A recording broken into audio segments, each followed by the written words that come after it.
I'm grateful to be with you in this meeting of the Je suis reconnaissant d'être parmi vous à l'occasion de cette réunion de la prêtrise de Dieu du monde entier. Nous sommes assemblés dans de nombreux endroits différents ce soir et à de nombreuses étapes de notre service dans la prêtrise.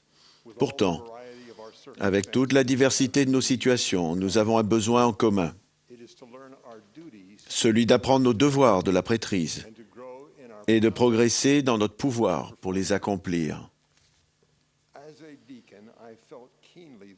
J'ai profondément ressenti ce besoin quand j'étais diacre. Je vivais dans une toute petite branche de l'Église au New Jersey, sur la côte est des États-Unis. J'étais le seul diacre de la branche. Pas seulement celui qui assistait, mais le seul qui était sur les registres. Mon grand frère était le seul instructeur. Je ne pense pas. Quand j'y étais, nous n'avons jamais eu de prêtre dans la branche. thinking that he was a member, my father gave him, who was the branch president, gave him the chance to bless the sacrament. I still worry about that.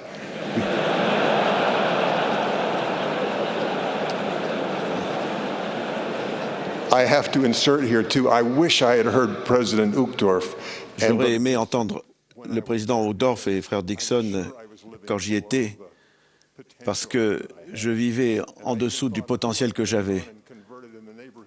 Et je me demande qui j'aurais pu convertir dans le voisinage.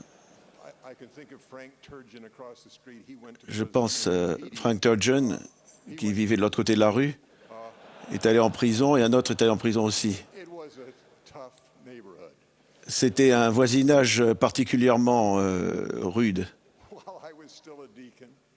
J'étais à l'époque un diacre et ma famille a déménagé en Utah. Et là, j'ai trouvé 3 choses merveilleuses pour accélérer ma progression dans la prêtrise. La première était un président qui savait siéger en conseil avec les membres de son collège.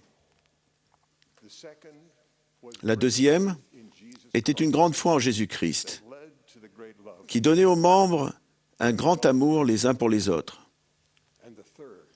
Et la troisième était une conviction partagée que le but suprême de notre prêtrise était d'œuvrer au salut des hommes.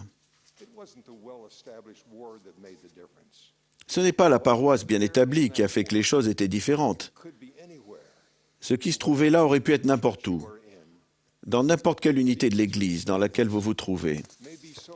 Ces 3 choses font peut-être tellement partie de votre expérience dans la prêtrise que vous les remarquez à peine. Pour d'autres, vous ne ressentez peut-être pas le besoin de progresser. Alors ces aides peuvent vous sembler invisibles. Quoi qu'il en soit, je prie pour que l'Esprit m'aide à rendre ces aides claires et attrayantes pour vous. Mon but en parlant de ces 3 aides à la progression dans la prêtrise est de vous exhorter à les apprécier et à vous en servir. Si vous le faites, votre service s'améliorera. Et si vous magnifiez votre service dans la prêtrise, elle sera une bénédiction plus grande que vous ne l'imaginez pour les enfants de notre Père céleste. J'ai trouvé cette première chose quand on m'accueillit dans un collège de prêtres dont l'évêque était le président. Cela peut sembler peu de choses pour vous, mais cela m'a donné un sentiment de pouvoir dans la prêtrise qui a changé mon service dans la prêtrise depuis. Cela a commencé par la manière dont l'évêque nous dirigeait. Il m'a semblé qu'il traitait les opinions des jeunes prêtres comme s'ils étaient les hommes les plus sages de la terre. Et il attendait que tous ceux qui voulaient parler l'aient fait. Il écoutait. Et quand il décidait de ce qu'il allait faire, de ce qu'il fallait faire, il me semblait que l'Esprit nous confirmait les décisions à nous et à lui. Je me rends compte maintenant que j'ai ressenti ce que l'Écriture signifiait quand elle dit que le président doit siéger en conseil avec les membres de son collège. Et des années plus tard, quand j'étais évêque avec mon collège de prêtres, eux et moi avons appris ce que j'ai appris quand j'étais jeune prêtre. 20 ans plus tard, j'ai eu en tant qu'évêque l'occasion de constater l'efficacité d'un conseil, pas seulement à l'Église, mais dans les montagnes, Un samedi, lors d'une activité, un membre de notre collège s'est perdu dans la forêt pendant la nuit. Nous savions qu'il était seul et sans vêtements chauds, ni nourriture, ni abri. Nous l'avons recherché sans succès. Je me souviens que nous avons prié ensemble et ensuite que chacun de nous a parlé. J'ai écouté attentivement et il m'a semblé qu'eux aussi. Au bout d'un moment, un sentiment de paix nous a envahis. J'ai senti que le membre du collège qui s'était perdu était en sécurité et au sec quelque part. Ce que le collège devait faire et ne pas faire m'était devenu évident. Quand les gens qui l'ont trouvé ont décrit l'endroit dans les bois où il s'était réfugié, j'ai senti que je reconnaissais cet endroit. C'était un miracle pour moi de voir le pouvoir de la foi en Jésus-Christ, d'un conseil de prêtrise uni, apporter la révélation à l'homme qui détenait les clés de la prêtrise. Nous avons tous progressé dans le pouvoir de la prêtrise ce jour-là. La deuxième clé d'un apprentissage accru est d'avoir les uns pour les autres l'amour que procure une grande foi. Je ne suis pas sûr qui de l'amour de la foi vient en premier, mais il semble toujours être là lorsque l'on apprend beaucoup et rapidement dans la prêtrise. Joseph Smith nous a enseigné cela par l'exemple. Dans les premiers temps de l'Église, dans notre dispensation, il a reçu le commandement de Dieu d'édifier la force dans la prêtrise.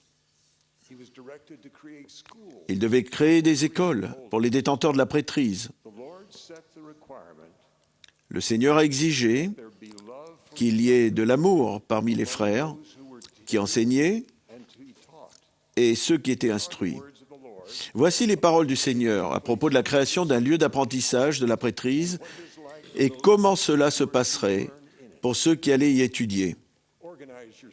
Organisez-vous, établissez une maison de connaissance, une maison d'ordre.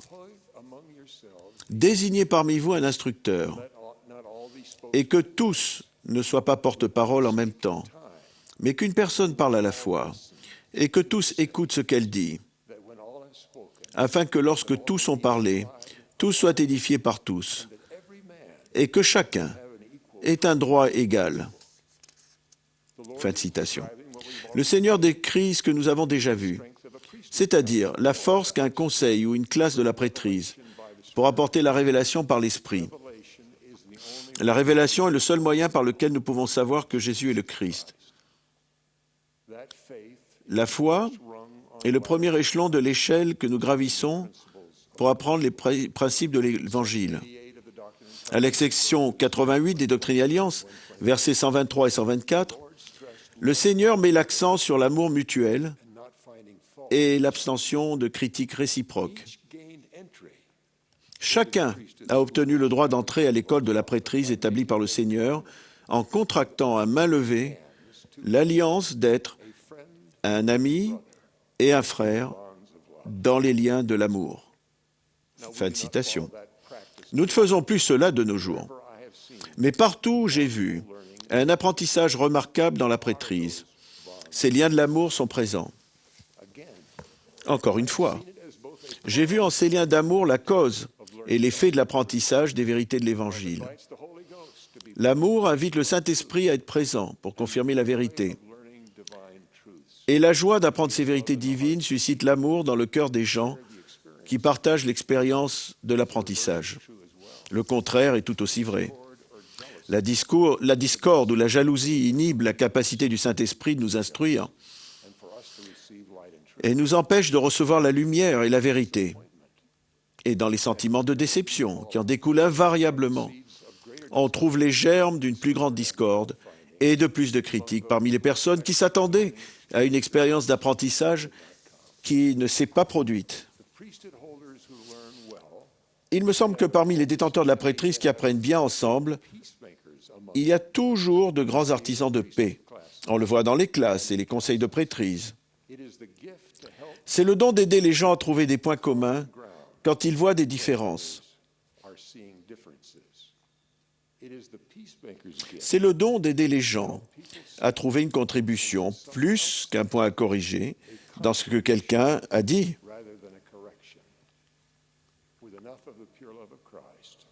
avec l'amour pur du Christ en quantité suffisante et le désir d'être des artisans de la paix. L'unité est possible dans les conseils et dans les classes. Cela demande de la patience et de l'humilité, mais je l'ai vu se produire, même quand les problèmes sont difficiles et que les personnes qui forment les conseils ou les classes viennent de milieux extrêmement différents. Il est possible aux détenteurs de la prêtrise de s'élever au niveau très haut fixé par le Seigneur lorsqu'ils prennent des décisions dans les collèges. C'est possible quand il y a une grande foi et de l'amour et absence de querelle.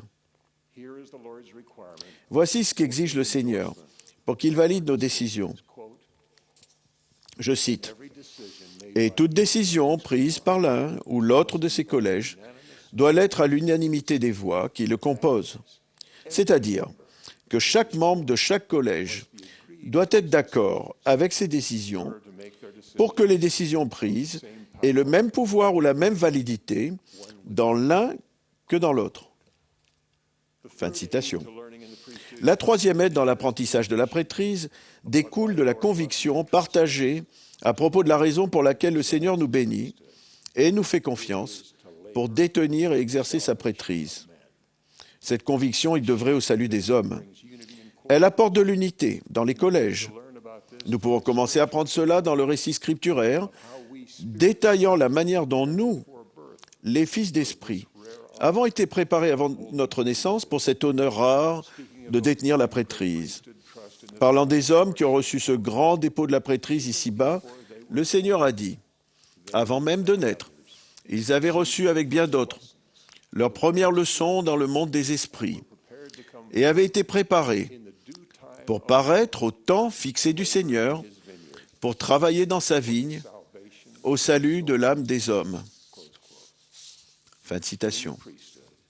Dans la prêtrise, nous partageons le devoir sacré d'œuvrer au salut des hommes. Nous devons faire plus qu'apprendre que c'est notre devoir.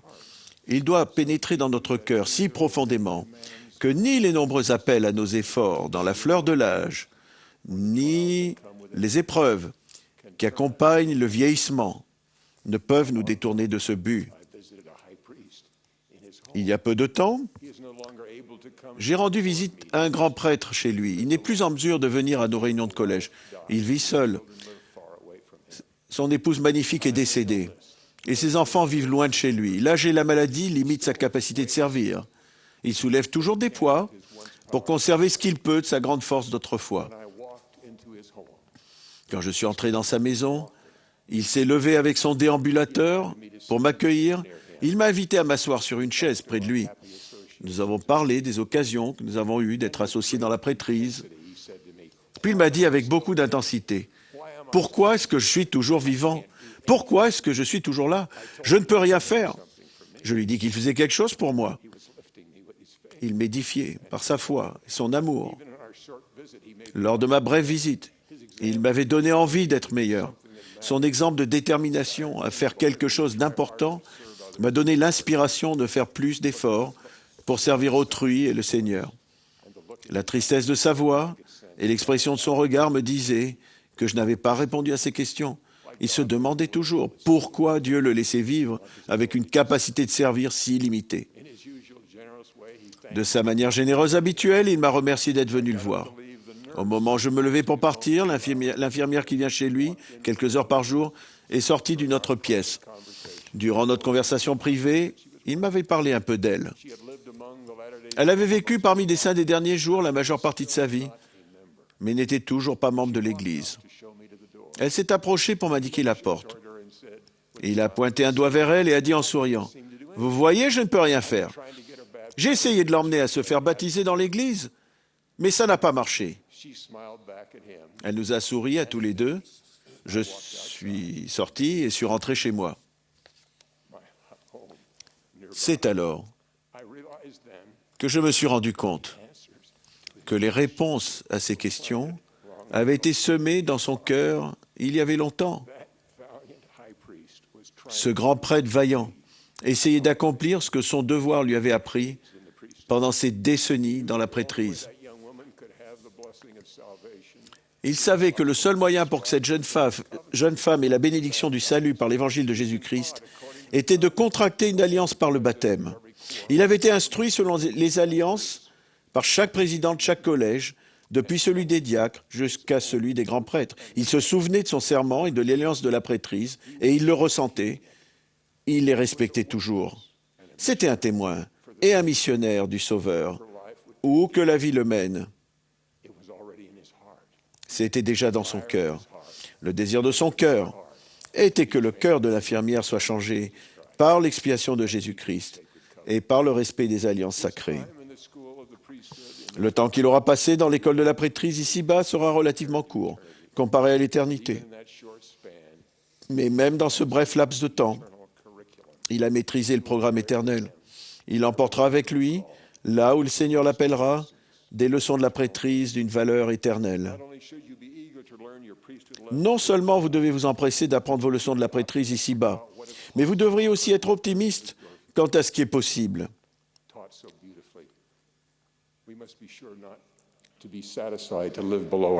Nous devons être soucieux de ne pas vivre en dessous de notre potentiel.